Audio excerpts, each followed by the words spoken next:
Imaginations with Robert Meyer Burnett. There's a company called Hot Toys, and they make these insanely realistic, like, renderings of characters. They do them for all the Marvel characters or whatever, and they look so much like you. It's disturbing, actually. Like, scary. They look so much like you, but they're tiny. They're like 18 inches or something like that. They actually, like, that's what's crazy about that company is they hand make the, like, they carve the whatever, the mold. The mold of, thank you, of the. That's crazy. It's wild.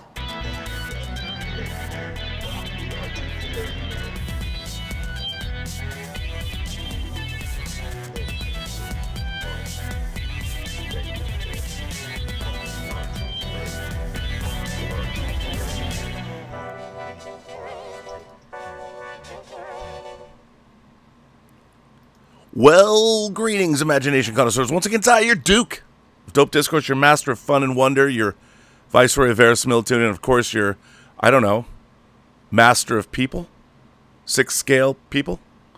Of course, this is fully articulated episode number 33. It's as old as Jesus, this show. And it wouldn't be a show without my favorite Yorkshire man, all the way from Yorkshire. You know him, you love him.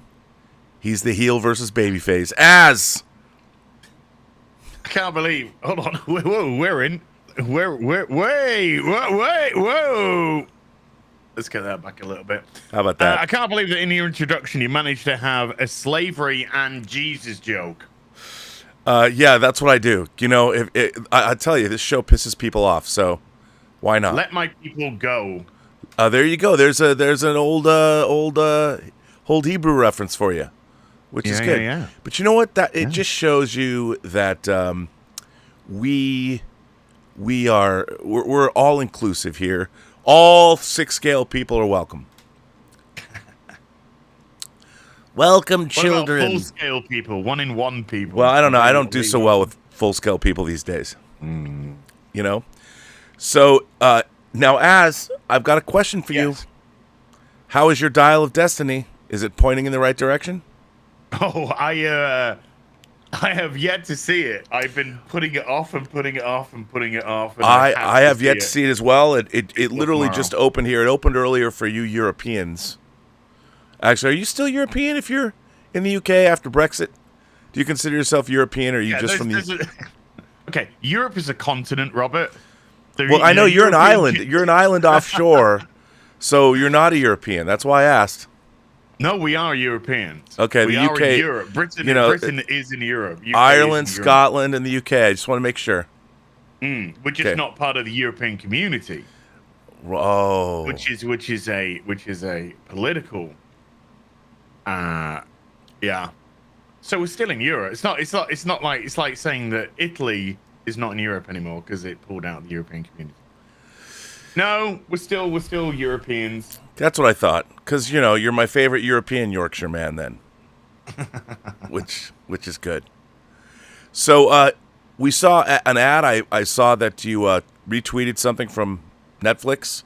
I know you're a big fan of The Witcher, and could you tell me and explain to the folks? Not the Netflix Witcher, yeah. Explain to the folks at home what about the. Well, I mean, as we all know, Henry Cavill has quit The Witcher.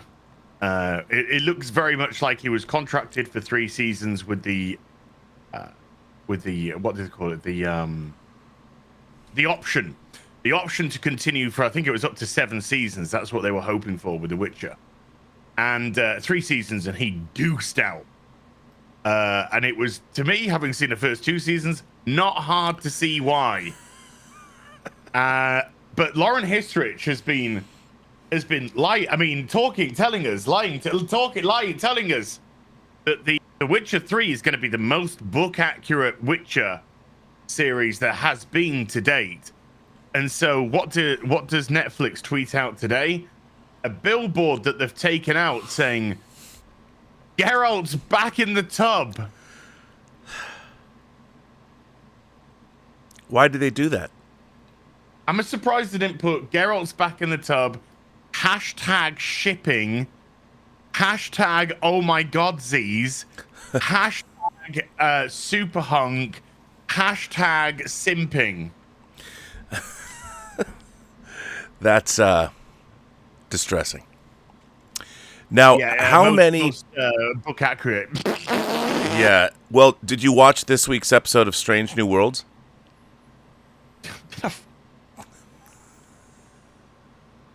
Dude, I watched the first 2 episodes of season 1. I was like, this is garbage. Okay, so you know how they've been saying that all of this Discovery, Strange New Worlds is supposed to be in the same canonical timeline as the original series? Yeah, well, it's not. It's quite clearly not. Okay, well, so in the original series, we learned in the very first season of Star Trek, when the character of Khan Noonien Singh is introduced, that Khan Noonien Singh was a dictator who controlled 1/4 of the world during 1992 to 1996. Now, everyone is always saying, and I've never understood this, that the Star Trek's past is our past. I've never understood it. Star Trek is an alternate. It's always been an alternate future timeline. Nothing that takes place. We share things like the different world wars and all that, but the Star Trek past is an alternate history. The eugenics wars and Khan ruled the world ruled 1/4 of the world from 1992 to 1996, without ruining anything. And obviously, if you fought a war called the eugenics wars over genetically engineered people, and the last 96 of those genetically engineered people left Earth on the Botany Bay at the end of that war, if there was any descendants or any people who remained from Khan's lineage, which I don't know when he would have time to have kids or whatever, the fact that they were allowed, not only were they allowed to live, but no one changed their last name. So there is a character on the Enterprise under Pike, La'an Noonien Singh. So not only did La'an Noonien Singh apparently is the progeny of Khan, she was just hanging out with Khan's last name for hundreds of years. Yeah. Well, in the new episode of Strange New Worlds, they definitively break the timeline as far as Khan is concerned. Definitively. Well, definitively broken Star Trek, so that's okay. Well, yeah, I just want to say, and it's they ripped off yesterday's Enterprise and City on the Edge of Forever and did it badly. I just want to say, but so all these people are like, no, they haven't broken the timeline. I'm like, I'm sorry, the original series gives you specific dates. Yeah, it's specific dates. Those dates are immutable. That's when it happened, and because it happened in the very first season of Star Trek, that was when Gene Roddenberry was most involved. So they count, man. They count. Now, this is a toy show, and no one cares about what we're talking about.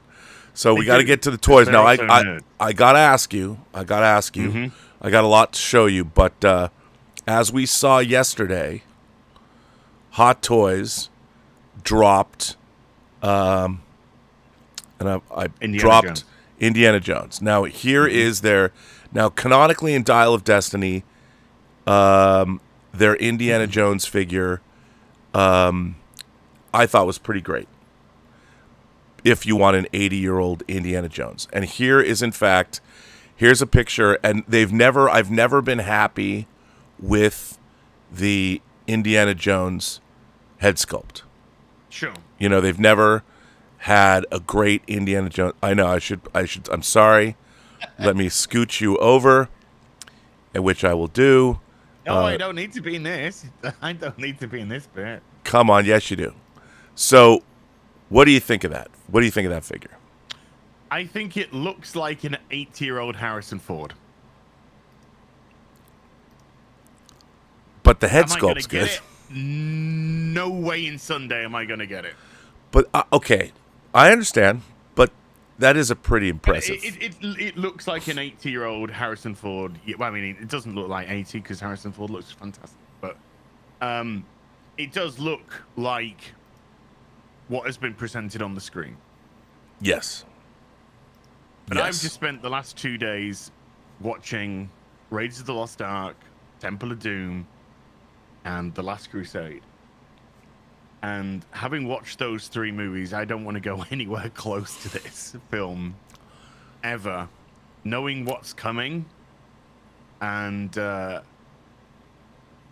knowing who's in it, i.e. Phoebe Waller-Bridge, who's just franchise cancer. So yeah, it's a very accurate and very well made, bearing in mind, of course, this is Hot Toys and that's the prototype, so who knows? Can we just stress that? Yeah, that's fair. That's a fair assessment. I think it's a very accurate, very good representation of a character whose last movie was in 1989. Okay, to go along with this theme, we also saw the Back to the Future 3 figures dropped. Marty and Doc. Here's, of course, Doc Brown in the past, which I think, are you a Back to the Future fan? I love me some Back to the Future. Yeah. These, I have to say that, okay, so here's Doc Brown. Look at that figure. I mean, I know these are prototypes. Yeah. But, I mean, what great... I love this figure. I mean, look at that. That, I think, because, he's got a neutral facial expression as opposed to going, "Oh, Marty," the crazy stuff. I mean, it's very cool. And here's the 2 of them together. Also, the Marty McFly dropped. They never can quite get...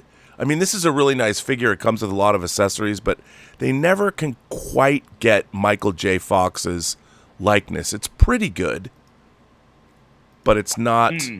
perfect. No, there's a little bit something off with the cheeks and the eyes. Yeah, and even the mouth too. Yeah, it kind of feels... It feels like this could be Tom Cruise in some lights. But are you going to get it? No. Nothing against Back to the Future 2. But I actually ended up having to cancel my DeLorean. Well, not having to. But I ended up canceling my DeLorean, which I just had a deposit on, because I simply do not possess the room anymore.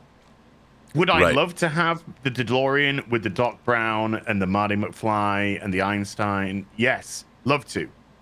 But I am so out of space, it's unreal. And I have a snow speeder coming. I have the Batman Batmobile on order, paid off. I have the Batman Forever Batmobile on order, paid off. That's three big vehicles. I have the Bat computer on pre-order, still to arrive. I have the Bat Wing in storage because I have nowhere to put it in this place. Nowhere. I have a statue corner now in my front room. Due to the amount of statues that I have, I do not possess my clothes drawers in my bedroom. The top counter, it's just statues. It's Batman, Robin, Catwoman, Huntress, Black Canary, Bane. It's just I am running out of space to make this place continue to look like a house. And so, yes, they are lovely figures, but as I've already described, as I've already said, I'm probably looking to liquidate some of my toy collection. A, for space purposes, and B, because I really want a Casa de As. Right. Well, yeah, then you'd have more room anyway. Then, I mean, then maybe we'll have a spare room just to be able to kit it out. And if people come round, then they'll have to stay in the local hotel because you ain't going to have any space. All right? Well, I mean, I think that's very adult of you. You're going to be adulting soon. I know. It's taken me 50 years, but I got there in the end. All right, I got to ask you this then. Another figure dropped just the other day. This is the IG-11. Go fuck yourself. What about President Loki? Oh, I hope he gets reelected. I mean, I have to say, I didn't have particular interest in this. I know with these full-page pictures, we're getting cut off a little bit. But Don't you mean cameo Loki? yes, cameo Loki. But it is kind of a cool figure. You know, it's kind of neat. If you're into that sort of thing, look, the Loki TV show was an abomination, absolutely abysmal. I hate to say I told you so, Rob, but when I said we had no free will, I told you so. Well, Because they soon confirmed that in that show. well then, okay, then I've got two more Hot Toys figures, and this dropped. This dropped last night, and and I know that you were waiting for this figure. I know that how excited you were about this, and I'm sure you pre-ordered it. Oh God, I can hear sarcasm already. Angelina Jolie as the Eternal Thena. You know you want this figure. You know that this. I can tell that when 2023 rolled around, you're like, I hope they drop Thena at least 6 months into the year. Yeah. And there she is. Wow. Because you know I know how. Nothing like Angelina Jolie either. That's great. Yeah, I don't know about this head sculpt. It looks kind of like it's Wonder Woman-esque. Yeah. It looks more Gal Gadot than it does Angelina Jolie. Yeah, maybe they'll do some work on this, but I got to tell you, I just love that Eternals film. yeah, I loved it. So I'm going to buy this. Of course, I'm going to buy it. What are you talking about? How can I not want to get this figure? Here's now. Easily. I just don't understand. They're not going to do the rest of the Eternals. So what are you supposed to do? They're going to make 2 Eternals figures. Are they doing? Yeah, they're doing Gilgamesh as well. Yeah, they're doing Gilgamesh, which I might get because Gilgamesh has been in the Avengers. You can just say he was in the Avengers. You know, I guess so is Thena. Sure. I can see. Sounds like you're huffing on some cope here, but okay. Yeah, I get it. I get it. So it's all right, dude. I did it with Michael Keaton, Batman in the Flash. Don't worry about it. Oh, well, yeah, but Michael Keaton's always cool. Now, the big figure, I mean, we talked about it. People have done reviews of it. Justin said this was one of the figures of the year. You had Jetta Patrol saying that. And, of course, you know, this figure is my beloved Moon Knight. Everyone's loving this figure. Now, while I did not like the show, I've liked the character. And I will totally buy this figure, put it with my Moon Knight displays because now let me ask you this. Hang on a second. Yeah. Let me scoot this over so I can get your face, your lovely face in this. You don't need my lovely inverted commas face. Come on, dude. Of course I do. So now this is important question. This is an important editorial question. Now, a lot of people have complained that the cowl over Moon Knight is plastic. It's not fabric. Now, Justin addresses this issue because if it was fabric and it had wires inside, it'd be very difficult to deal with. Boy, look at how badass that looks, man. Let me ask you, what is your opinion on plastic cowls? Would you have rather had that to be fabric? I think wires and fabric is better, personally. I believe that I cancelled my Moon Knight. What? Well, I can understand. So. Yeah, well, I just, Marvel just told me that they hate me, so I went, okay, I won't get any of your stuff then. And then they went, well, now you're racist, I guess, maybe. We're not sure. We just say these things arbitrarily. You're racist against Egyptian gods? Apparently so. Probably. By the way, people ask in the chat where George is. He couldn't make it today. Yeah. He said, I can't make it. And that was that. And yes, and it's okay.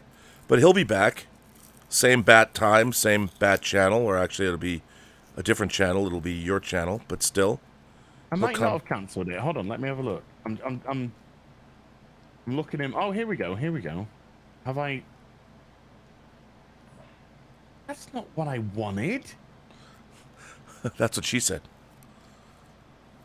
Ladies. I'll have to look. I don't know. I may or may not have cancelled it. I'll have to check on my orders. But I just think I understand the plastic. Don't get me wrong. I understand it.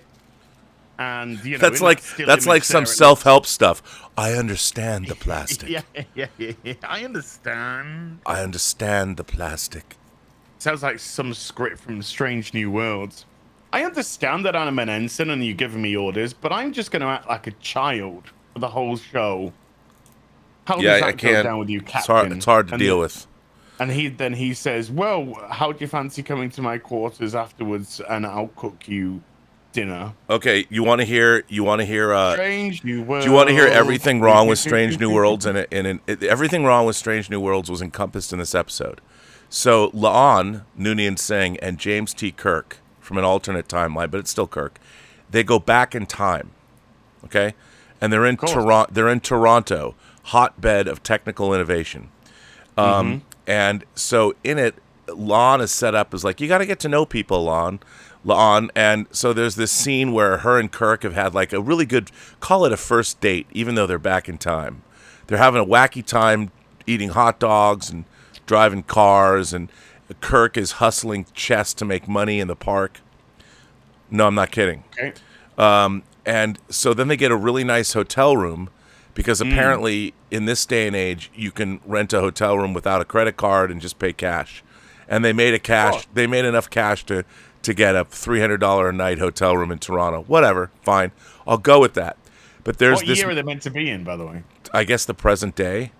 Oh, okay. It's this year, or maybe a little in the future. Wow. That's not remotely lazy. Okay, let's go. I can't even get into how ridiculous the Romulans are in it. And there's Romulan ships flying in the skies of Earth. Romulan ships, anyway, in the past that are the same. The funny thing about it is Romulan ships don't change. I guess they're all time travelers now. It doesn't matter. Whatever. So I got a time traveling device. It's hit that. That's my time traveling device. Here's what's wrong with Star Trek: Strange New World. So La'an has had a great time, and she's thinking about, even though they're in the past and the universe is imperiled, she's thinking about Kirk, so she can't sleep. She gets out of bed all restless. She walks into Kirk's room and looks at him sleeping. Wait. Does Kirk have a woman in bed with him? No. This is where I'm going. In bed with him? This is where I'm. No, nothing. No one's in bed with Kirk, but La'an I mean, Christina Chong does a great job. She's one of my favorite actresses on the show. She deserves better. So she certainly deserves better lines because she's great. We deserve better. So she comes in. She's looking at Kirk sleeping, and Kirk is awake. Kirk is thinking about it. And do they look for comfort in one another's arms? No. Well, he's thinking. Sorry. Whoa, hold on. So Kirk's awake. Kirk's thinking about what? Okay, Kirk's aware of her presence. She comes. Right. She comes in his room. She's looking at him in bed. Right. And Kirk you see him this awake. It's not remotely creepy in the slightest, but go on. Well, no. And look, if this were the original series, they would have fallen into bed for a little comfort. It's the 23rd century. It's all good. She would have crawled into bed with him, and they would have got it on. Yeah. Well, they didn't. Did he talk about his feelings? No, but he does talk. He does talk about a good hot dog. They do things like they explain that in Kirk's time, the Earth is pretty much uninhabitable, yet he certainly knows how to drive a car, even though he didn't grow up on Earth. I don't know. It was all very distressing. Wow, it's as if they don't know what the fuck they're talking. Wait, sorry, Robert. Whoa. Let's back up. Wait a minute. She just came into his room. She's like, I fancy myself a bit of Kirk, right? I can't sleep. Right, and she's also. I need some. Hey, you ready for this pun? You ready for the pun? I need some Enterprise D. Yeah? I'll give you that one. I need some Enterprise D. So she goes into Kirk's room because it's just unlocked apparently in a hotel. Fine. Well, right? it's like a 2-bedroom suite. Which how can they afford that? Because he hustled in chess, Rob. Don't you know the big chess hustling ring in Toronto right now? There are millions on the stake in the car parks. So she goes into his boudoir, saying, "I need some Enterprise D." Kirk's in bed. Kirk's not sleeping. He's just like, "Oh, here comes the bride," And then she goes to the bed, and then they go, "In my time, The world's uninhabitable, but I know how to drive an automobile. Yeah. That's what happened. Well, no, Is he that gay? conversation happened earlier. Right. So what? So she comes into what? She comes into the room. Kirk's aware of her in his room. Yeah, he's in She bed. wants He's in to get bed. Kirk, right? Yeah. So what happens next? Nothing. She leaves, and then it cuts to the next morning. So she doesn't get into bed. She just turns around and fucks off. Yeah. And he doesn't go, "Oi, No. get your sweet ass over here, bitch." No. He doesn't do that. No. He would never Nobody say has bitch. fucking Come on sex, now. do they? Nobody has sex unless they're the same sex. Well, But nobody has- unless they're Pike and his girlfriend. Well, that was the first episode of season 1. Yeah, we've seen her And then, before. then, And she then comes she back. She graded his breakfast. Mm-hmm. And and then he went, "I'm gonna get on a horse in a very nice snowy tundra. I'm a captain now." And then Fisher Price sponsored him. Something else, and would you believe, you want to know, I don't know if anyone's seen this. I can say this. It's already I aired. don't want to know anything. You don't want to know anything? You would love to know. So they're looking for this power source or whatever. None of it makes any sense. Of course it doesn't. It's modern day Star Trek. Of course it doesn't make any sense. Guess who they find in a basement in a super secret government facility who's a young boy, who's a little... Guess who La'an meets in this episode? By the way, it's... current day. Yeah, in 2023. Because this is how much... This is... Is it? No. I think I know. I think I can get... Guess who she meets? Is it a baby Sarek? Is it a young Sarek? Young Sarek? No. Yeah. No, but it's a young boy Spock. who's Indian. Oh my God, no! Yes. Yes, dude. Yes. Ah! Wait. But this is current day. Yes. But he would be a man. He would be in space. He would be in space. Yeah. He would be in space. See, because what's even worse is if it all plays out. I want a hot toy right now. I want X06 to make Baby Khan, and I want that to be the name. I want it to be Baby Khan, and I want it to come in a 2-pack with the Mandalorian and a pouch that the Mandalorian keeps Baby Khan in, and an IG-11 unit as the third accessory that Baby Khan can be put in as he holds the controls and goes, "Eugenics war! Eugenics war!" Now let me also explain why none of this works, because I think they've conflated World War III and the eugenics wars. I don't know what they're doing, but here's my favorite part. So La'an leaves a gun in Khan's cell or whatever. I can't even, dude. Can't even. Neil Horn sends in a super chat and asks, "Rob, have you used the term banger today?" Well, I'm going to use it right now, Neil. This episode was decidedly not a banger of an episode.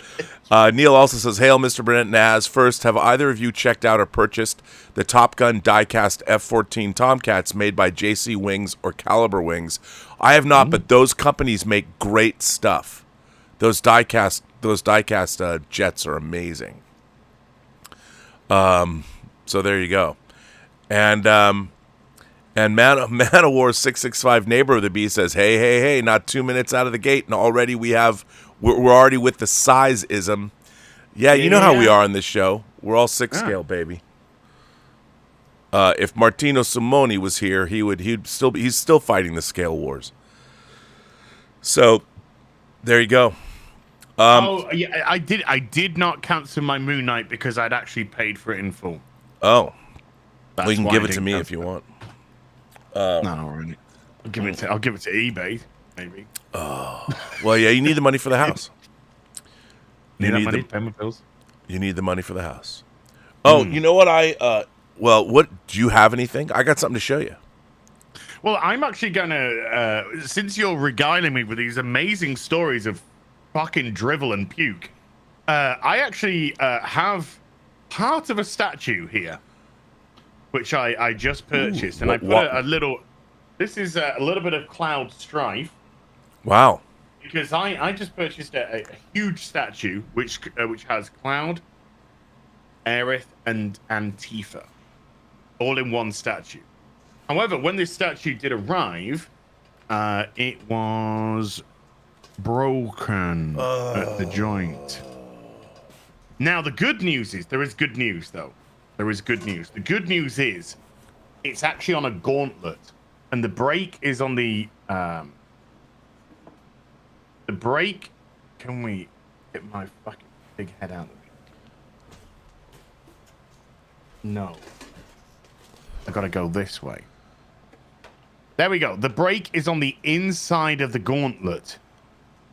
So I had a very generous offer of compensation from the seller, who's been wonderful.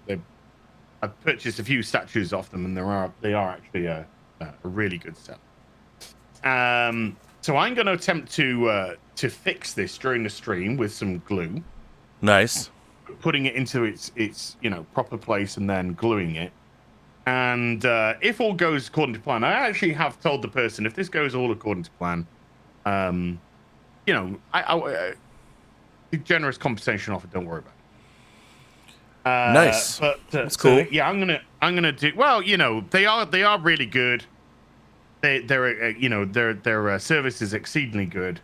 Communications second to none, and I sort of fought them down on this price on this as well. So to have got another discount on top because of this, which is something that I might be able to fix without any seam lines. If I fix this, then you're not going to be able to even know. Yeah, absolutely. That it's broken in the first place. So I would have felt a little bit like a charlatan.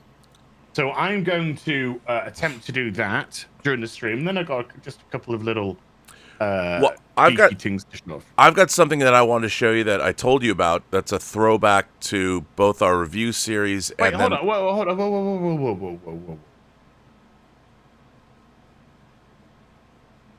Whoa. That was the story of Strange New Worlds? What? She goes into his room, turns around, walks away, and then she goes and meets baby fucking Khan. No. There's more to it than that. Oh. But it's convoluted. Romulans are polluting the timeline. It doesn't make a whole lot of sense. I just thought I'd throw that out there. Oh. But so obviously, for those of you who don't know, Az and I a couple years back we did an 18 episode series reviewing Patrick McGowan's great show, The Prisoner. And while we were doing that show, these guys announced a Kickstarter campaign to make Prisoner action figures. And I have to say that since then, the Kickstarter campaign was very successful. They finished, and you and I bought the whole kit and caboodle of what they were selling.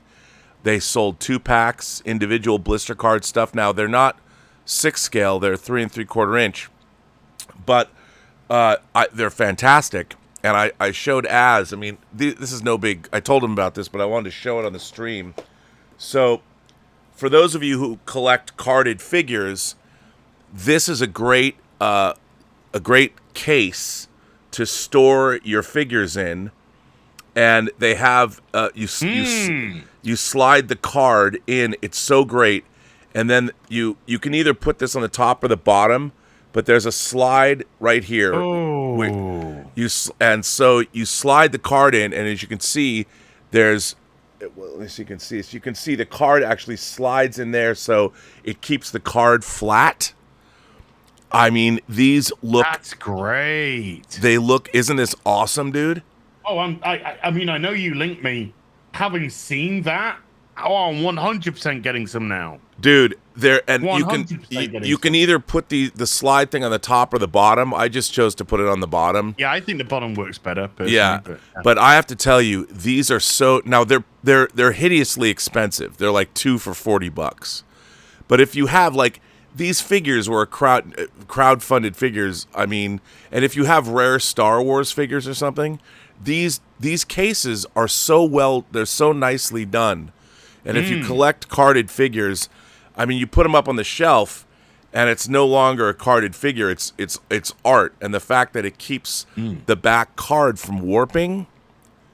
Fact that you slide it. Yeah, that is so good. It's so well done, so dude. Good sliding it through that.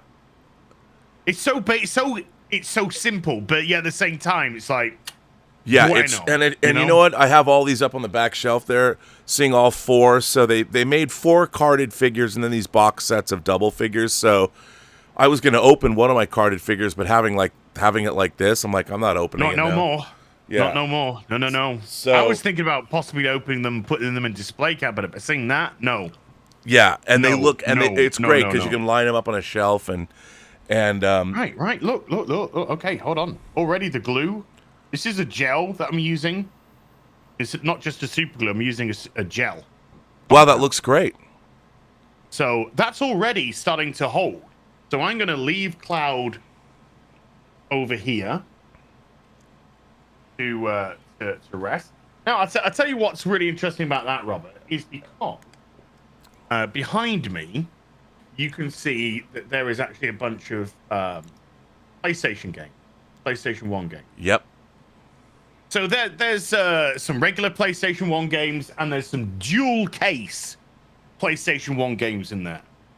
And I've been purchasing these. Right. Which are game plastic protectors. And I've started to put all of my PlayStation 1 games. I've only got the dual case protectors so far. I'm still waiting for the regular ones to arrive. But all of my dual case PlayStation 1 games are now in these plastic protectors.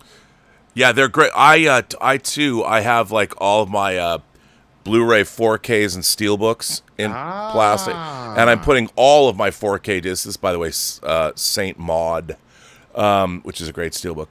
So I've been doing that as well. And I'll tell you something else. Not only does it, because steelbooks, if you slide them in, they get scratched up. So I put everything.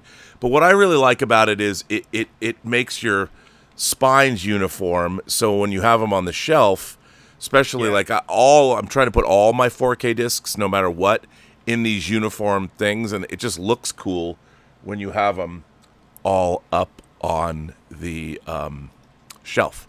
So I think that's something else that I'm concentrating on more, is displays and making everything look nice and more organized and things like that. Well, I picked up these are 2 things that I'm showing off today.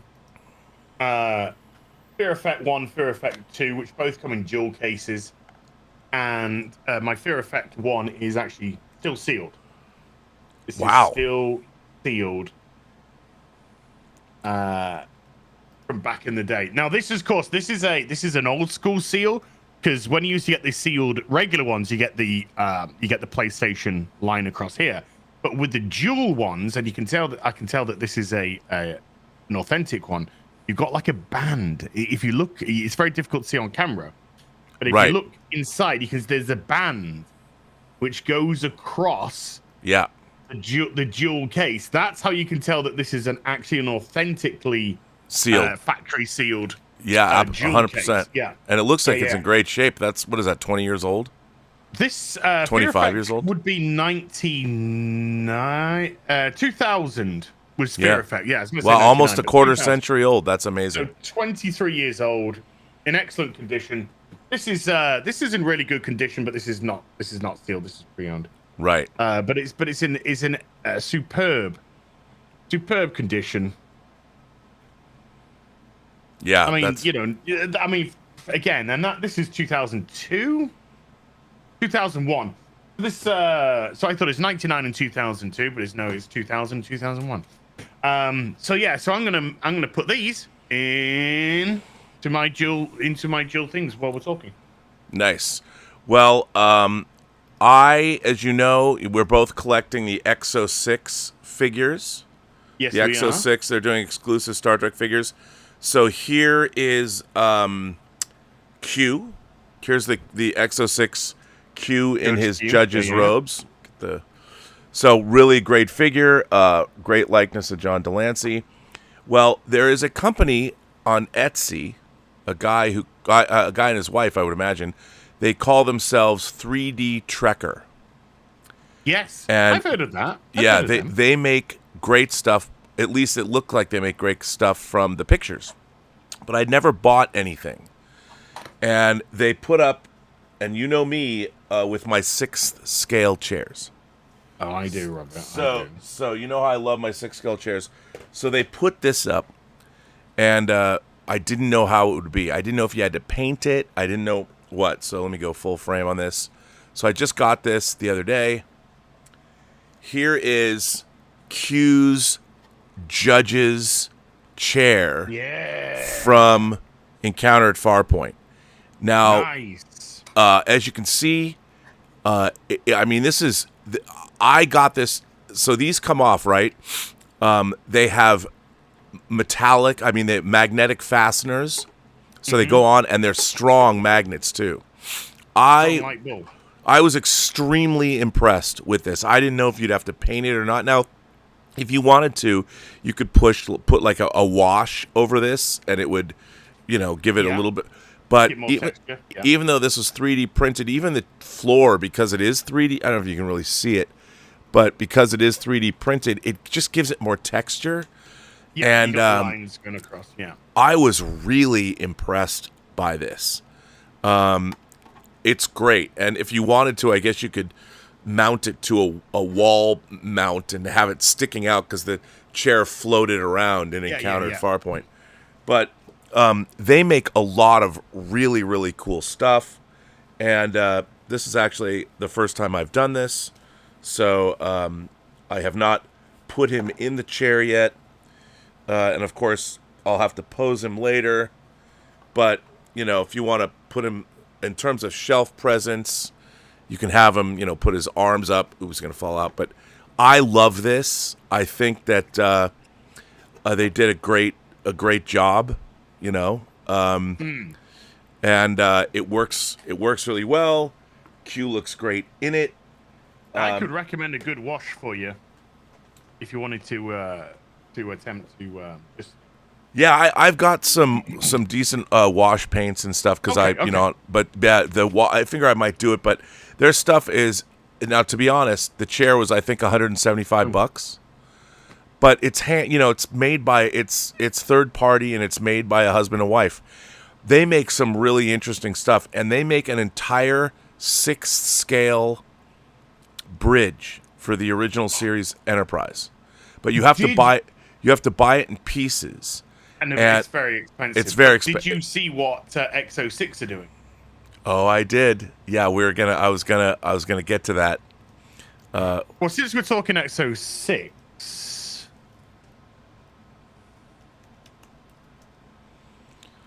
oh, you got your Harry Kim. My Harry Kim arrived last Friday, the day after Hot Toys. So Harry Kim is here. Wow. Because they're finishing off the Voyager stuff. Great. The head sculpt, not wonderful. I gotta confess. Yeah. That isn't unfortunately Harry Kim. That's just generic Asian man. But the costume is fantastic. The outfit is the cut of it is superb. Right. Tom Paris's head sculpt's going to be a little bit ropey as well by the looks of it. But it's still great. Put it this way, it's still something that we would never have. Right. If it wasn't for XO6. So, top bananas on them. Yeah, no, I mean, absolutely. Now, XO6, of course, they were dropping yesterday. Nanjin Tam, the head of the company, dropped some amazing stuff. And let me show you what. Let me just grab this real quick. Yeah, those weren't the greatest figures in the world. I mean, the greatest head sculpt in the world. But I will say this: they are putting out this as you saw. Here's Data. Yes. Data sitting at his navigation console. And of course, this is Data in the 3rd season and onward TNG duty uniform. Yes. Which is, I mean, it's great stuff. I can't complain about this. I mean, I'm very, very, very excited to get this. I mean, who wouldn't be? Exceedingly excited to get it. Yeah, and which because it gives me hope that we will get the possibly even get the helm, possibly get the captain's chair, possibly get Riker's chair, Troy's chair. yeah. But that isn't all of what was dropped yesterday. They dropped a lot more stuff, and let me. I really like what Nanjin is doing here. Let me see if I can. He put up a bunch of pictures, such as this one, and these are actual. These are actual Exo 6 of their figures. And you can see that while the Harry Kim is maybe not the best figure, a lot of their figures are fantastic, and I love this. Here's a picture of Janeway with her coffee, Cisco, and these figures are all available. I love this figure. I love this picture. And I mean, good luck getting those figures. Well, apart from Janeway, but with Cisco and Picard. Picard's been sold out for a long time now. Yes, and, but they're making more Cisco's. Picards. Are they? Oh, you mean different Picards? Though. Yeah, different Picards. Yeah, but I mean, that's a nice Picard. That's a nice Picard. It's a great Picard, and they also Nanjin Tam is you can follow him on Facebook.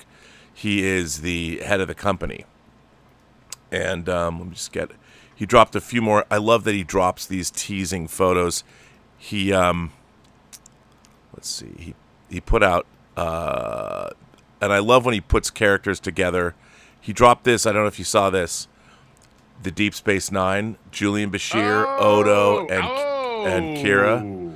No, I didn't see that. Did you see that? You didn't see it? No, now I do see that though. Yep. That's awesome. Yep. And so let's see what else I'll show you what else he dropped yesterday as well. There's 2 more preview figures that he put out, and these look really good. So let's see, let me get the other ones that he put out too. So very excited about these, obviously. Yeah, and then we got look. This is a great picture. Look at this from Star Trek 6, the briefing room. And I'm looking at, is that like, did somebody make this? Did somebody? Is this? I mean, the figures are there. I don't know if this is photoshopped or what, but this is badass. This is, of course, the briefing room from the beginning of Star Trek 6. Isn't that great? I'd get that. I know. Heartbeat. Me too. I mean, it'd be huge. I know, but it's really cool. I just have to make room. Yeah, but that's really, really neat. And I love seeing all these figures. And if you look, you've got Data. He's got Data next to Spock. Spock's at the podium. Yeah, Data, he's got which is pretty cool. By the way, here's Kira. They haven't really revealed it all yet, but that's just probably a prototype. They showed that, and they also showed this, which means we're getting Deanna and Dr. Crusher or whatever. Well, that's actually That's it could be either because it is showing Commander. So I would love to see, because that's when she wears after Chain of Command. I would love to see Deanna in that outfit. So. Oh yeah. I mean, I would have taken a Deanna in like purple, but I'll take a Deanna in Starfleet. Yeah. So good stuff. I would have taken her any way she fucking wanted, Robert, in the day. Come on, you did today too. What are you talking about? I don't know. She's a little bit. She's Mystique's gone. She opened her mouth in reality, and then it all went out the window. Come on now. If you met her at a convention, have a few pints. Hey, if she said, "Do you want to boldly go?" Or baldly go. I'd go either way. But yes. Man of War 665 Neighbor the Beast says, why does the image of Rob running around the garage in his tidy whities making whooshing, levitating chair sound effects not at all seem out of place? Well, because Neighbor the Beast, I do that all the time. That's what I do. It's kind of like a wholesome Bryan Cranston in Breaking Bad, Walter White. It's like a wholesome Walter White. It's true. It's a wholesome Walter White. And here's a couple more of the PS1 games I got, by the way. Oh wait, let's go now. Let's close up on these. Let's see what that is. Now, wow, how many did you buy? How many did you get? I think I just got myself 4 extra. I was just looking for games which I personally loved. You know, like let's start with Alone in the Dark, for instance. Like Alone in the Dark, this was actually a really good reboot of the series, which came out on Saturn, and they kind of made it very Resident Evil-y. Right. People in video game know what I'm talking about that. But they made it very Resident Evil-y, and this was actually a really great PlayStation 1 game, and I thoroughly loved it. So to pick it up for next to nothing in a really good condition, I'll take that. And then I still never know this was a beat them up, and I don't particularly like beat them ups, but the reason why I got this, or I had it back in the day, was because of all the Final Fantasy VII characters that came with it. You see Cloud on the front cover, but there's also I think Yuffie and Barrett, possibly because it used to, once upon a time, remember when you used to get these great things. Yeah, it's got the different characters that you can play in it. So you got different characters from all different franchises, and then here you go, the Final Fantasy characters that you can play: Cloud, Tifa, Sephiroth, Yuffie, Vincent, and that's it's actually Red 7, but they got it down as Django. But I guess that's meant to be Red 7. So those are the guest characters, the Final Fantasy VII characters. So I used to really enjoy playing that one. I think it's a great little addition for the +1 collection. Well, that's great. Now, how many do you still play them? When I get, you know, if and when the winds go in the right direction, and maybe I am fortunate enough to get a Casa de Az, I would love to have a gaming room set up, which would have, because I've got down there, you can't see, but down below here I've got like my old school PlayStation 1, I've got my old PlayStation 2, which is actually just on top of the PlayStation 2 games, Dreamcast, all of that. It'd be lovely to have a gaming room set up with like a monitor, not monitor, like a TV for current games, and then the respective monitors for the retro console, so you can plug in a retro console and play like that. That would be a, you know, these are dreams that I hope to fulfill before I snuff it from this mortal coil. Nice. And I got something else. It's funny, I totally forgot I ordered this. So I kind of like offbeat, sometimes non-canonical figures if they're cool. Mm-hmm. And Justin on Justin's collection showed us, it's a So-So toy, so it's a third-party toy, but So-So's like the Hot Toys of third-party, in a way. And they have a figure that came out of Spider-Man from the Avengers video game. Okay, and the figure is Night Out. They call it Night Out Spider. Okay. Night Out Spider from the game.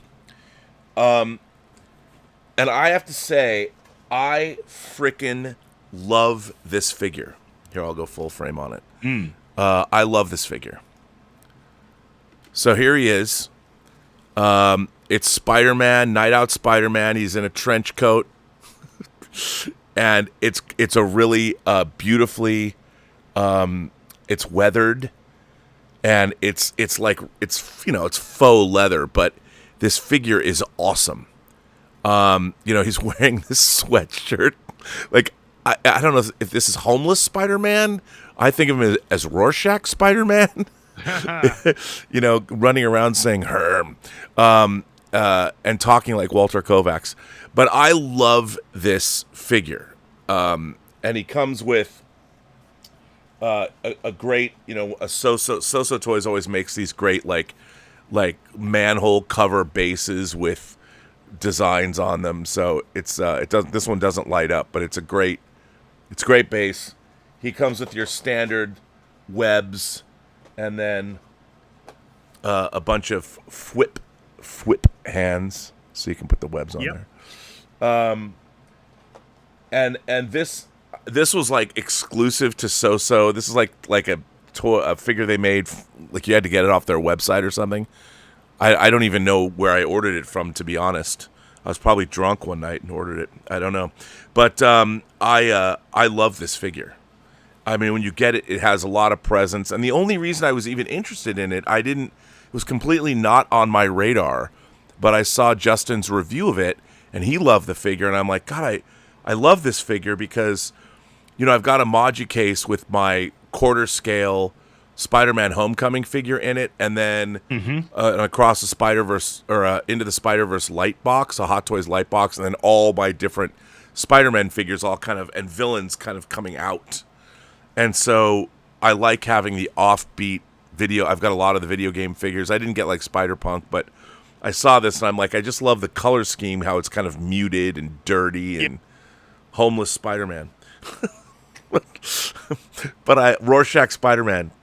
But I love Spider Hobo. I love this figure. I just love it. And I didn't, as Justin said, it's from the Avengers video game, which is fine. So it goes with my other video game figures. But yeah, I do love this figure, and I love the boots, the split, so you can move that's always good. Split boots, cut, always good. Split cut boots, great figure. Go So-So Toys, and it's funny because their Rogue, their Anne Marie, the Rogue figure that came out is great. So, yeah, so there you go. That is Night Out Spider, which it's pretty great. Very exciting about it. Yeah. So, there you go, buddy. Night Out Spider. And So-So Toys is great. They're just like Hot Toys. They put out the panels that slide over the figure. It's great. Well done, So-So Toys. I just wish I had a reliable distributor. Well, yeah, Well, I think you can buy this directly from them. I think. I don't know. And I also finally got it's the second release, but I'd never got him. The Matt Smith, Matt Smith Doctor Who, which I have to adjust this. But I got this from the Master Replicas sale. Yes, same. Mine's still my 11 and 9 is still boxed up. But yeah, I got him downstairs. Yeah, and then what I like is the stand does in fact light up, which is cool. I mean, not that I would leave it lit up because it would last 2 minutes. Yeah. Yeah. So there you go. Those are things that came in today. Or this week, yesterday. And then not So-So, but Jazz Inc. did send me a shipping notice for the Snowspeeder. And their shipping is usually pretty fast. Pretty good. Yeah. So, come on, you're not going to buy this? Come on. No. I'm not supporting this shit. Okay. This isn't Indiana Jones, mate. We all know that. Let's just be honest. Can we please put some cards on the table here? It wasn't Indiana Jones in the Crystal Skull either. No. There's 3 films. That's it. Yeah, and the fact that Phoebe Waller-Bridge is there shitting all over the whole fucking thing, is shitting all over the character. Did you watch Fleabag? No. Because it's good. That could be that. Rob, It could be. Do you know, Fleabag could be great. Do you know what isn't great? Her in Solo. Do you know what isn't great? Her No Time to Die script. Do you know what isn't great? Her in this film. Right, okay, you know. So instead of judging somebody based on what actually got them some clout, let's try and judge them on based off what they've been doing. And that No Time to Die stuff script was abysmal. It was bad. Dude, come on. Absolutely. You're not going to get this figure, though? I just ain't got the room. I know. I ain't got the space, man. They keep showing this clock tower. Reducing my 1-in-6s. I'm going to be reducing them, Rob. Reducing. Rob, I hunted. Dude, I hunted for some space. Yeah, it's true. Look at this President Loki. Look at how much stuff he comes with. Yeah, a lot of shit that we shouldn't get thrown in the bin here. Look. I do have a Loki. Look at that. Come on. An Avengers Loki. Yeah, I do too. I love that figure. That's awesome, but no, the TV show was a travesty, an absolute fucking travesty. These guys look so good together, though. Look at that. Yeah, I mean it's lovely. I haven't got a problem with it. Just haven't got the room for it. Right. You know what though? I would love this staircase. picture. I don't know if it comes with a clock. You have to buy that clock, but that's pretty dope. Like if you had, the clock is a background. I think that's actually a background. Yeah, I wonder if do they come with that background? Because I love that. I don't know if they do, but probably not. I know. But I do have the Doc and Marty. You see, I do have the Doc and Marty. Yeah, I do too. You know what? I never got the. I just had to cancel the DeLorean because no room. Yeah, I have the old Marty. I never got the new Marty, the one with Einstein. I got the new one with Einstein. See, I got to get that. I have the new Doc Brown. Yes, which comes with the plutonium and all that sort of stuff. Yeah, it's great. Really cool. It's cool. But these, I mean, I love, these pictures. It's like, where are you going to get a 6 scale? Look at these. I'm like, I look at this picture and all I see is the figures look great, but I'm like, where did they get those horses? Where can I get those 6 scale horses? I don't know. I don't know. I want them. Yeah. And because I'm all about the display now, making the displays. And come on, maybe a second look at this. No, that's it. I took a second to look at it. Yes. I took a second to look at it to go no. Again, why? Again, but I'll put it this way. Okay. Number one, don't have any affinity to the Eternals anyway. Number two, why would I buy something off a terrible film? A terrible film that has again added to the growing number of plot holes around the MCU. Well, of all the MCU movies, the Eternals introduces a lot of concepts that they have yet to even go back and touch on, which drives me crazy. A movie so embarrassing that the main villain has to go kill himself at the end. I never thought of that. Yeah. By the way, clearly flies faster than Superman or anything in the planet. Did you see how quickly he took to get from Earth to the sun? Yeah, the speed of light takes 8 minutes to get here. So I know. He's fast. He's fast. He's flying at like warp 2 for fuck's sake. Yeah. By the way, I got to show you. I don't know if I showed this. So we always talk about Module cases. This is one of the most impressive. Woo. So these look like DF. These might not be DFs. 120s. Look like DF 120s. They look like DF, but they might be bigger. So these are what we're always talking about Module cases. What I love, this is some guy, I don't know whose display this was. It was on the Hot Toys page. But I love. That's amazing. Isn't this amazing? Yes. So these are DF 120s with Hot Toys figures. They're Hot Toys figures. And you've got the Sideshow Jabba, the Skiff, of course. I love this. To me, this takes action figure collecting to a whole new level. Like, and I don't know if there's people that make these diorama. I mean, there's people that make the diorama pieces because George showed them last week. But man, I mean, I love how this looks. Just love it. And there's actual sand in here, you know. And I love that there's different. You've got the inside of Jabba's palace. You've got Mos Eisley. I don't know about the arrangement of them because it seems like I guess I understand that. I mean, I would have put Jabba like where Max Rebo's band is because like it seems kind of weird that I mean, maybe this is a work in progress that Max. I think it's a work in progress. Yeah, he's got to fix it up. But I love like on top is the Mos Eisley Street. I look at that and you know what I want to put in there? My Jazz Inc. land speeder. Oh yes. I have my Jazz. It would fit so nicely in there with the stormtroopers going. We need to see your identification, and Ben Kenobi waving his hand. You don't need to see his identification. He can go about his business. But isn't that badass? It's superb. It's wonderful. It's absolutely wonderful. Yeah. It's so cool. That is great. There's no denying that. It does look fantastic. It looks just absolutely fantastic.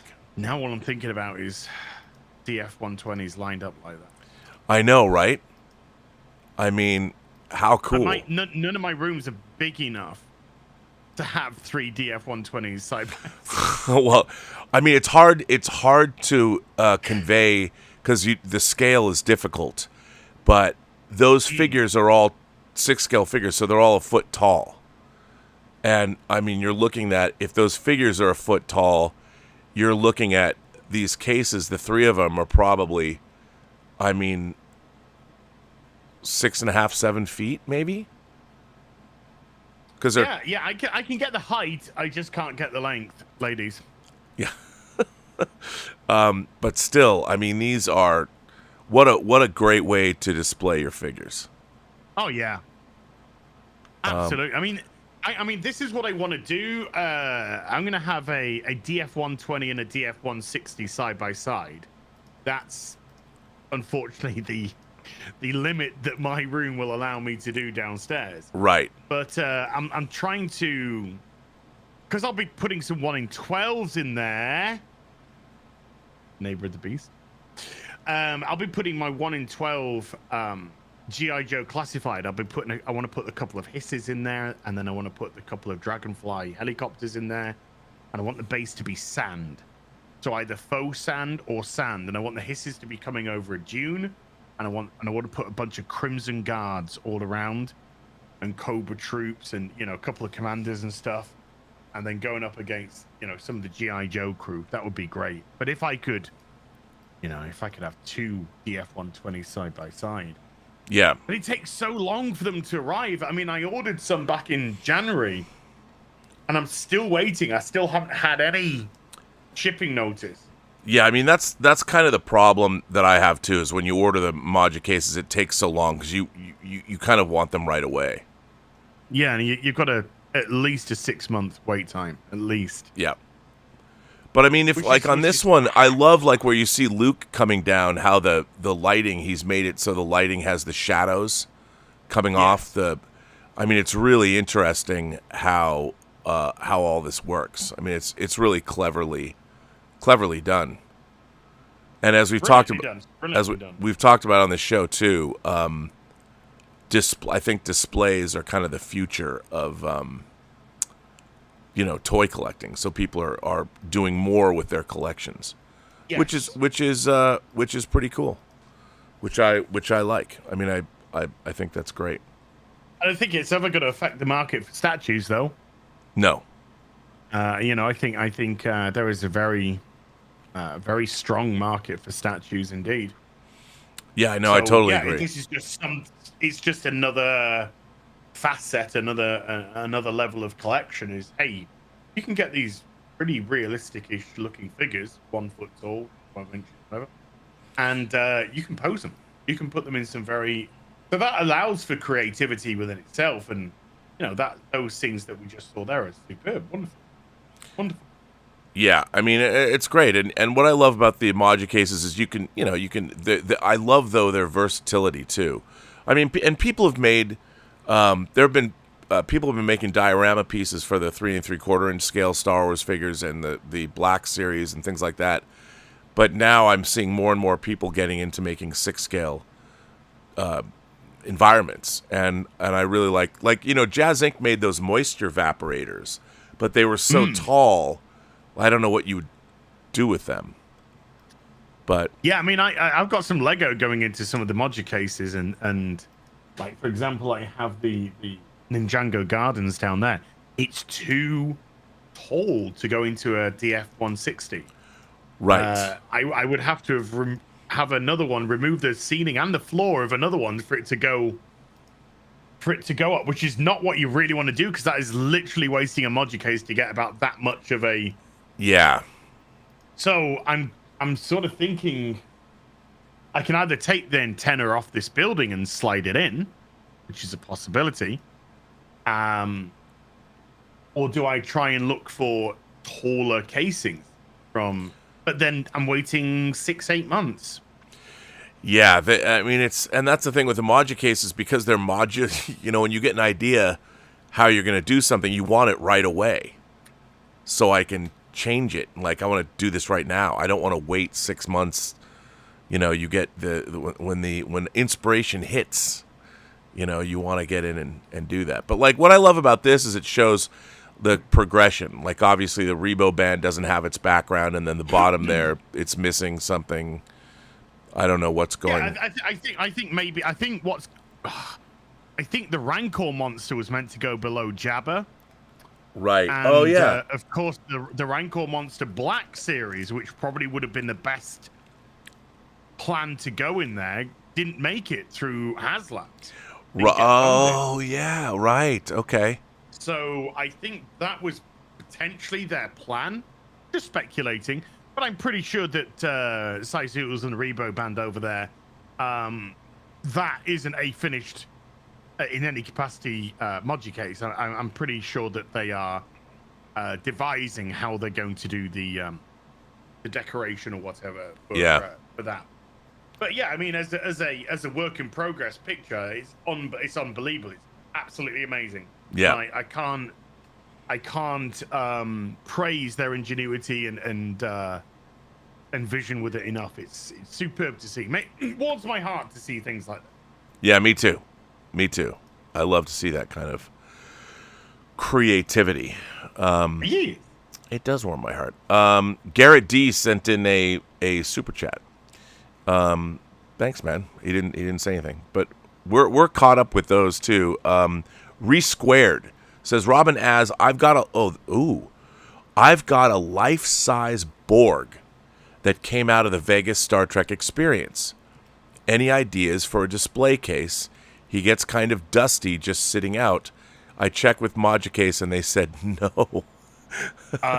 When you're talking life size 1-in-1s, yeah, you ain't looking at cases, mate. You're looking at dusting. Yeah, you're looking at keeping get a very soft feather duster, and once a week, give it a pet down with that duster. But no, you ain't looking at a case. I mean, if you wanted to do something really cool, you could build the whole Borg alcove. With the that would be a cool idea. Because you could use, I mean, if you found the one piece with like the green, like the Tesla green lightning, because people make stuff like that, so you could get that and get a circular piece, and then just get a piece of plywood or and build a. It wouldn't be hard. I mean, obviously it would take some ingenuity, but it wouldn't be hard to do something like that. Because you can just put PVC. You could put all kinds of weird pipe on it and stuff, and just spray paint the whole thing black. Spray paint it silver and then give it. Or silver and give it text. Then wash it. Absolutely.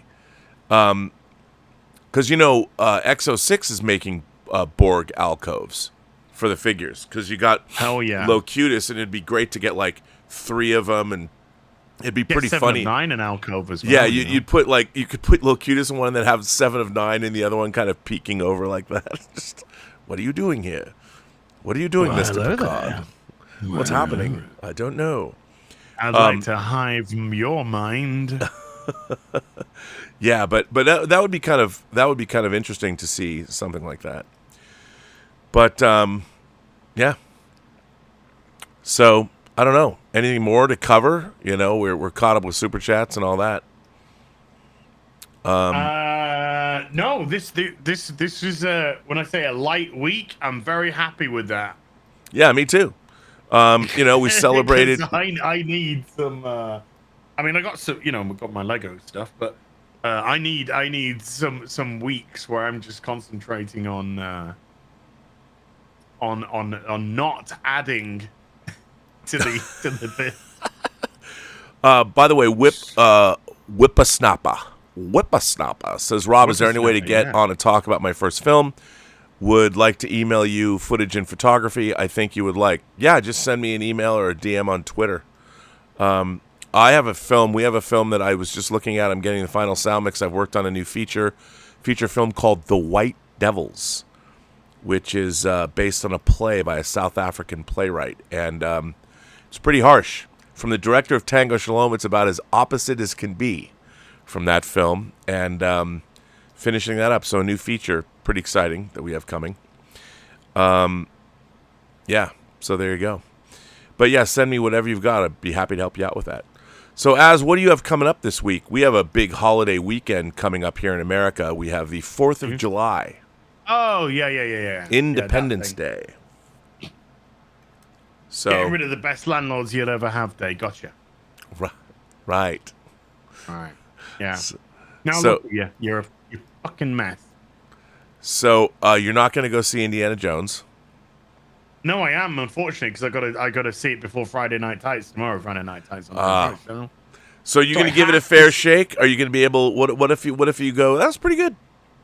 I believe that I will probably like the first 20 minutes when there's a de-aged Indiana Jones doing Indiana Jones stuff. Right. But I got to be honest with you. I think I'm going to find it very difficult to see a Phoebe Waller-Bridge, who's an obnoxious person within herself anyway, running around being the bestest ever above Indy and making him look like a fool all the time. And I ain't going to talk about the ending, folks. But let's just say, if you thought Indiana Jones was dead already, just wait for the ending of this film. Because, oh boy, have they got a surprise for you in that regard. So, and having watched the first 3 films again, having watched the only films that they ever made over the course of the last 2 days, my heart's a little bit broken at this moment in time. Oh, because those films are incredible. I mean, absolutely incredible. And it's chalk and cheese to watch a film from that era to a film from this era. How they were clearly made with just entertainment in mind. I dare anybody to say that the women in these films are just trophies and this sort of business.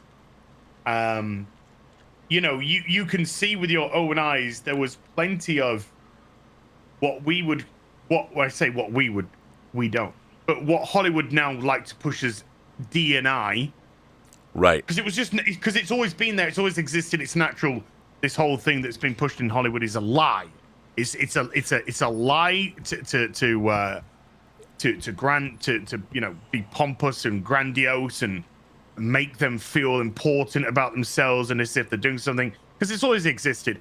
But all 3 films, regardless of where you place them or how you think about them, all 3 films are clearly designed to be as entertaining as possible for the audience. Yeah. And they are wonderful, wonderful films. And my personal favorite is The Last Crusade. Right. I mean, Raiders of the Lost Ark is like behind. But just seeing like the way that whole film ended, and Eliza is pretty complex character in that film. And that goes.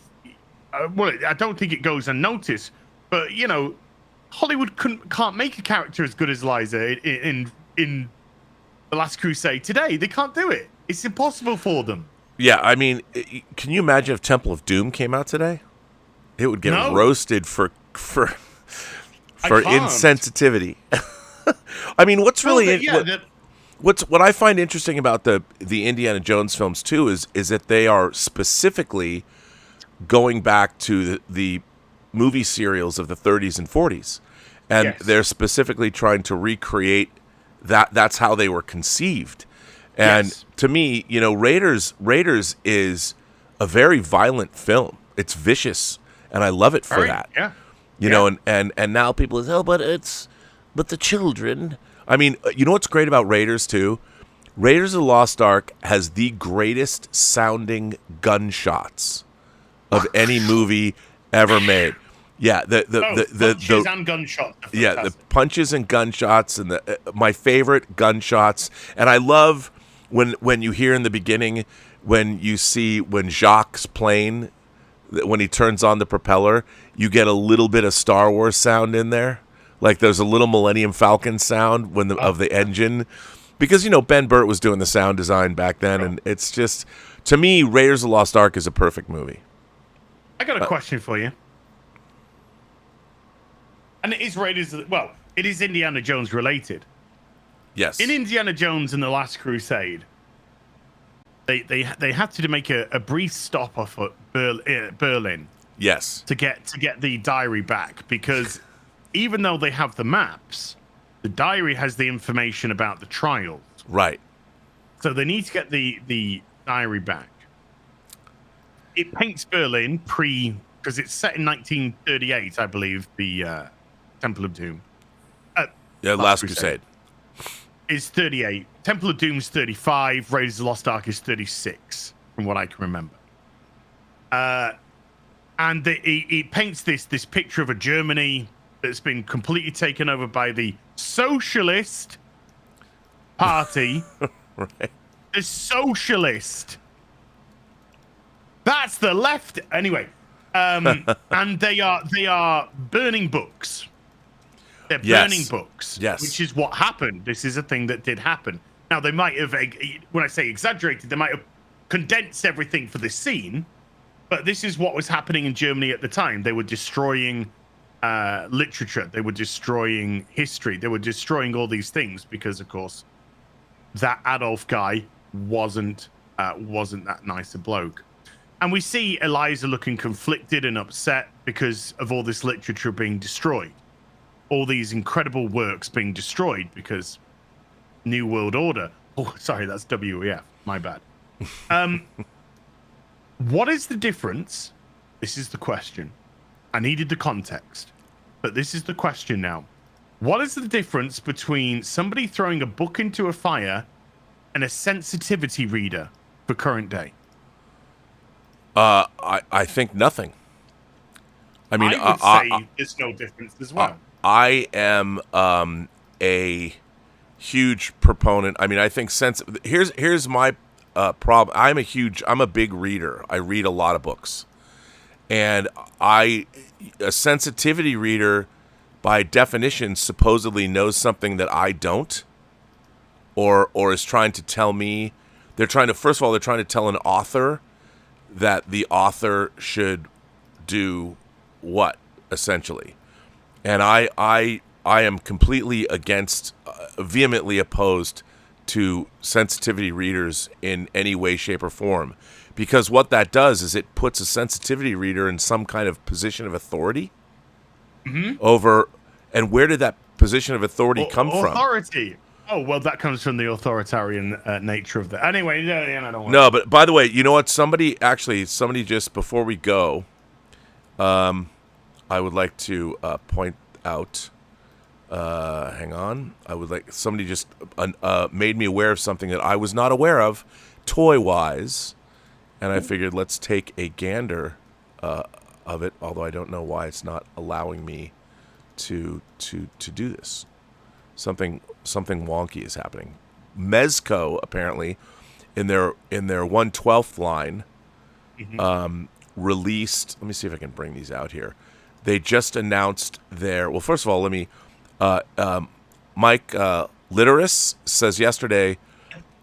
Mike Literis said yesterday, Justin, who I like a lot, refuted my theory that mainstream critics are influenced by their access.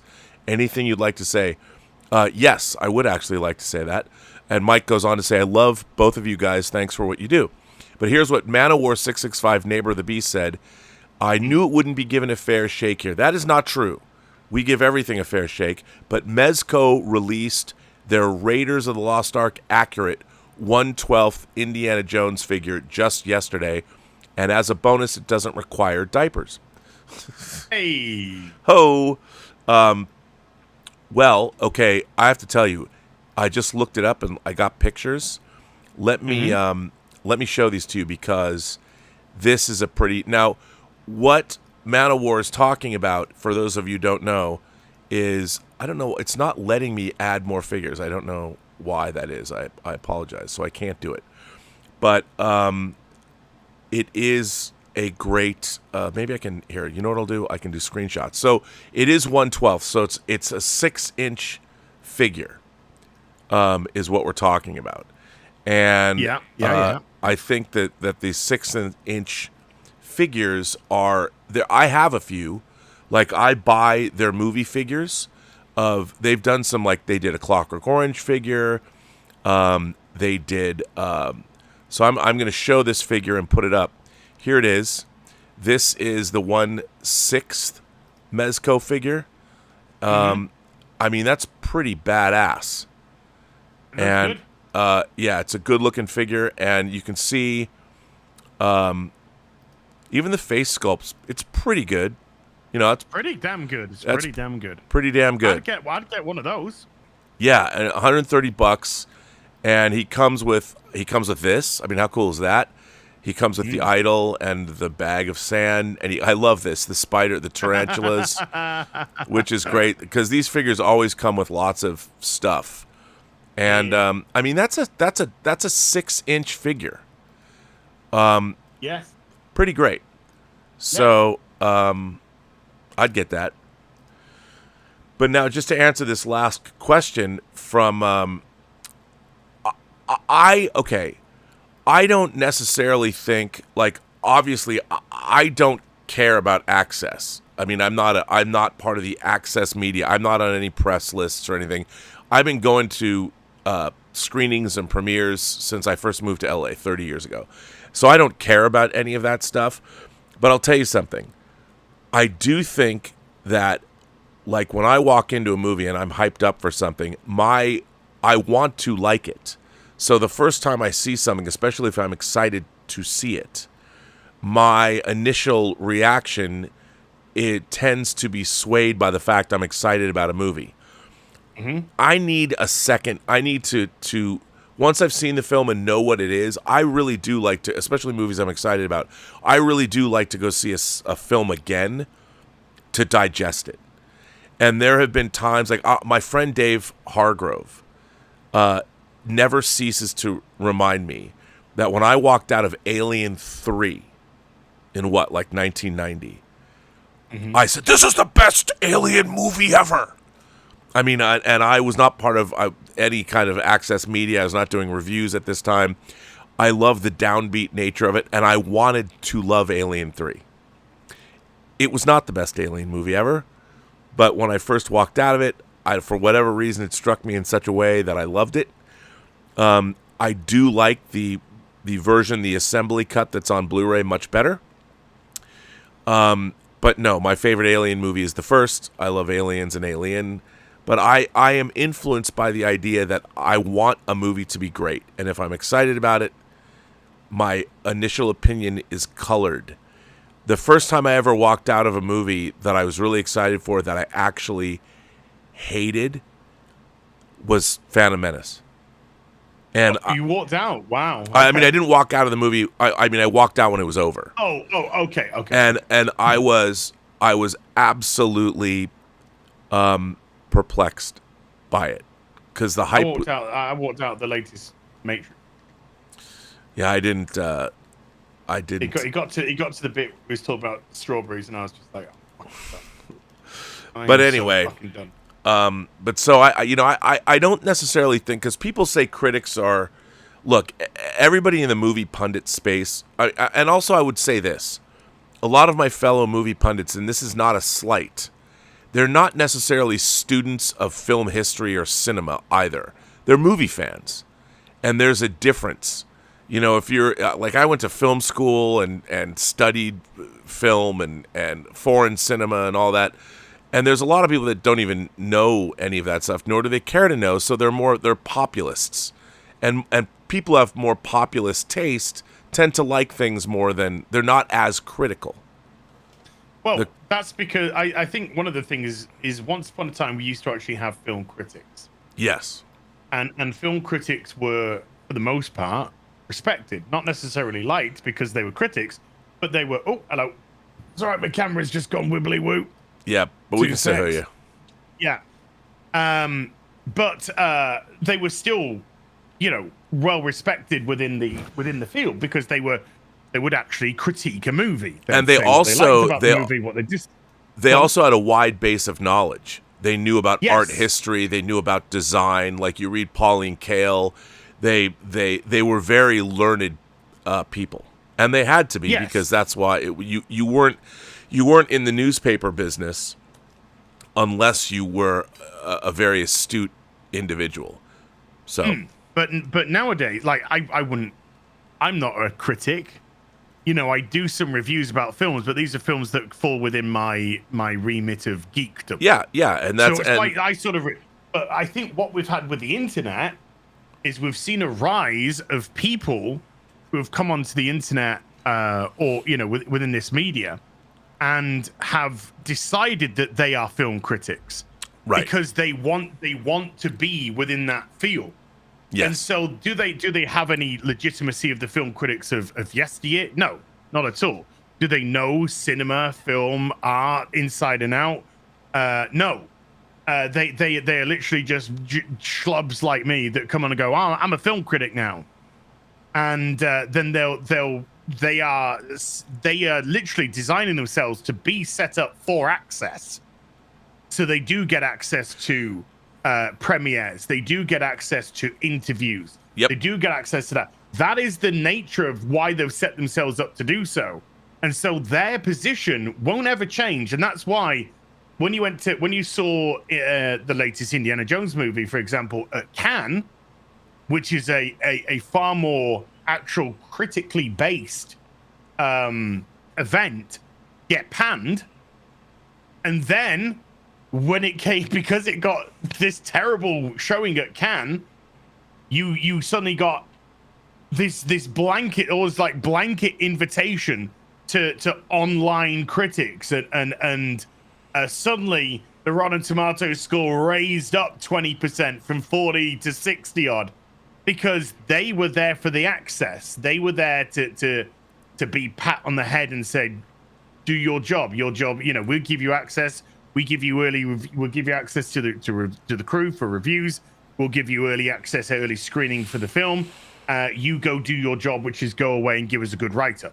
That's what they're there to do. So I think film critique is completely different from the old days. Oh, I 100% agree with you. And nowadays we do live in a world where, look, I mean, you look at someone like what I thought was very interesting, and this is significant. I'm a huge fan of Critical Drinker. I think he has a very his analysis of it's funny because he has a character that he's playing. The Critical Drinker himself is a character, but as a person, as a man, Drinker is he's a writer, he's a novelist, and he's a astute analyst of storytelling.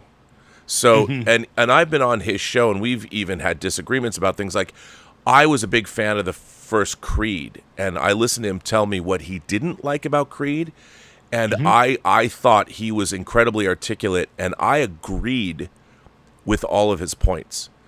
But I came down on it. I said, but this is comparing and contrasting to the Rocky films, I'd say you're absolutely right. But for me, I liked the first Creed more than he did because it was a different filmmaker coming at it from a different point of view. But he wasn't wrong.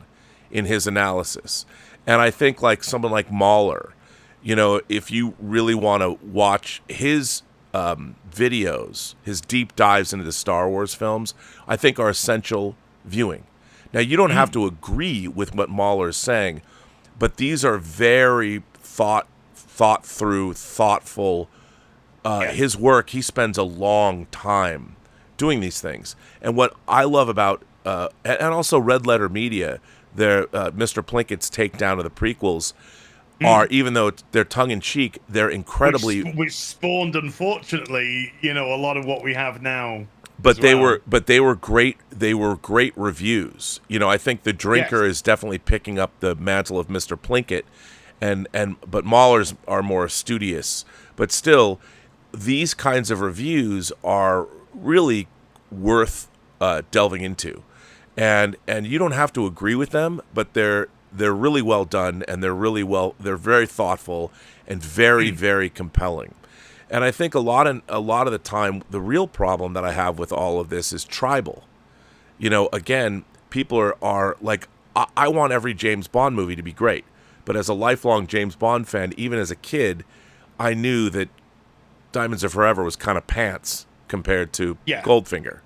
And so people learn this stuff. And I think that, if anything, the more you know about storytelling, the more well-read you are, I think the more critical acumen you can bring forth. But on the other hand, movies are just sometimes entertainment, and I also don't discount somebody walking in who knows nothing about movies that is entertained. And if they come out and tell me why they're entertained, I also have to give them credit as well, because they're looking at movies differently than I do. Sure, there's nothing wrong with different viewpoints. No, plenty of things I don't agree with Mulder on. We joke all the time because we get called an echo chamber. Yeah, it's just an echo chamber. And we spend not a vast majority, but we do spend a lot of time disagreeing with each other. Yeah. On various things. Like Maura and I, we disagree on quite a few things in as regards to, there's plenty that we do agree on, but there's plenty that we don't agree on. For example, I'll just say I actually really did enjoy the Zack Snyder cut of Justice League. Me too. I thought that was just really superb. I got everything. Everything was there laid out, and I got it. I got what he was trying to say. I got what he's trying to do. And the grandeur of it all, the feel of it all. Yeah. I just thought it was, I don't want to turn this into a Justice League review from Zack Snyder. Mauler didn't like it at all. Does do Mauler and I fall out because of course we don't. Right. We have a different opinion on something. The tribal nature is when you start getting what we're seeing as a problem is when you start getting studios coming out and saying, if you don't like this movie, you're a this, that, and the other. Particularly with things like the whole manufactured racism around Kenobi. That was a marketing campaign. Oh yeah. Disney put together a marketing campaign of Moses Ingram is being racisted against before it had even come out, because let's be honest, they knew that series was trash, and they knew that it couldn't stand up on its own. So they automatically created division. So you get idiots who have, I don't know, maybe sub 3 number IQs coming out and go, well, no, it's good that Disney's coming out and saying, you're racist, racism bad. But anybody with a fucking brain cell understands how destructive and poor and bad racism is.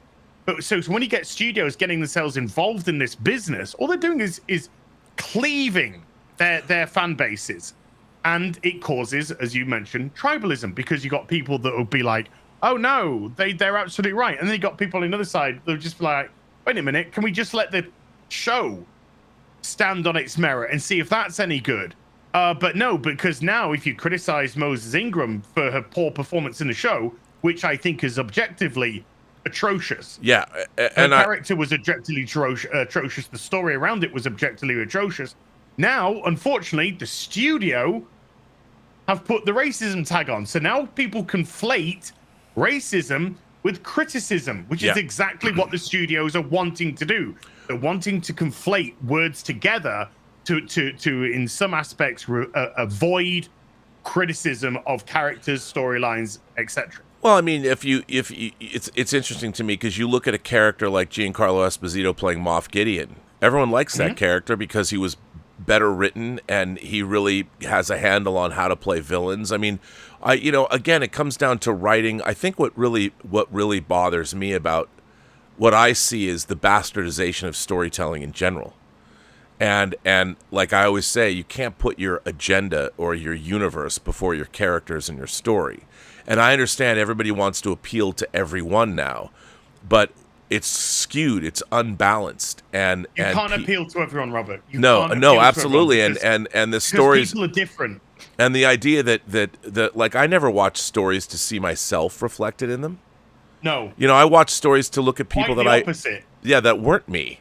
I'm like, wow, I wanted to see people who are better than me, Robert. Yeah, of course, and that's what Star Trek was all about. I want to see people who are braver than me. I wanted to see people who were more confident than me. I wanted to see people who are more capable than me. Yeah. I wanted to see people who are the best of the best, because I could look at those characters and say, I aspire, with all my faults, to be better. Well, that you just described what Star Trek is. That's Star Trek. Yes. That's Star Trek. Well, on that note, sir, I think we've caught up. That was a good conversation. Mike Litteris, thank you for Mike Litteris. I'm glad that you asked that question. I thought that was good. And this was a good way to end the show. We're both going to see Indiana Jones today. Look, I hope Springs Eternal. I hope that there's a lot, like you said, the first 20 minutes you'll probably like. Yeah. I think I'll probably like a lot of it, only because I really like James Mangold as a filmmaker. So I'm curious to see. I mean, to me, it always is about the story, characters and story. And I know there's a lot of wackiness in it. I hope I can get past it. But I want it to be good. I would love it to be good, but I mean, I don't think you can have a good 80-year-old Indiana Jones movie. Well, I don't. Yeah, I mean, the very idea of it is, well, he's canonically 70 in the movie. Whatever. I know. Yeah, but it doesn't matter because Harrison Ford's 80. It's true. And canonically, he was 37, I think, in Raiders of the Lost Ark. So he was 36 in Temple of Doom, and he was 39 or 38, 39 in The Last Crusade. And he was a little bit older than that in reality, obviously. So, but that's okay because the trilogy was centered around a man in his prime, right? His peak. I know, it's crazy. On that note, do you have anything coming up? What are you doing? Later tonight, I'll probably be playing some Final Fantasy 16 on my channel after I've eaten, because I'm eating today. I'm very hungry. And tomorrow we have Friday Night Tights, and tomorrow my Indiana Jones review will probably come out. That'll probably come out as well. If I don't stream tonight, it's because I've actually decided to go to a late night showing of the film instead of waiting till tomorrow and then waking up going, for fuck's sake. I will try and be as fair as possible, but I think that's going to be very difficult. And then Sunday Fun Day, Sunday, and Afternoon Tea with Anz on Sunday as well. Nice. On my channel today, Israel King Tannic is dropping his 21st episode of the Otaku Experience, which is a preview of what anime you should be watching all summer. I love this show. I love what he's doing. I wish more people watched it. So if you like anime, tune in 2 o'clock this afternoon. And then I'm doing more. I'm doing Robservations later today. And we got, same old coming. Tomorrow, Midnight Musings. Let's Get Physical Media. All that stuff. And so, hey, maybe next week I'll have my Jazz Inc. Snowspeeder. Who knows? Only the toes knows. Who knows? All right, sir. Well, I will let you go. I want to thank everybody for generously supporting the channel via Super Chats and tips. I want to thank Lord Toth, Louise X. Sparrow, for being here and moderating, doing a fine job of it. Thank you both. And I want to thank you, Az, another fun, fully articulated 33rd episode of this show over the course of years. But hey, we'll get there. And so thank you all very much for watching. Like, subscribe, join the channel. Hey. And remember, every studio you meet puts out a shitty movie. No, every person you meet has a story to tell that you have yet to hear. And all you have to do is listen. Listen. That's right. That's all you have to do. But on that note, this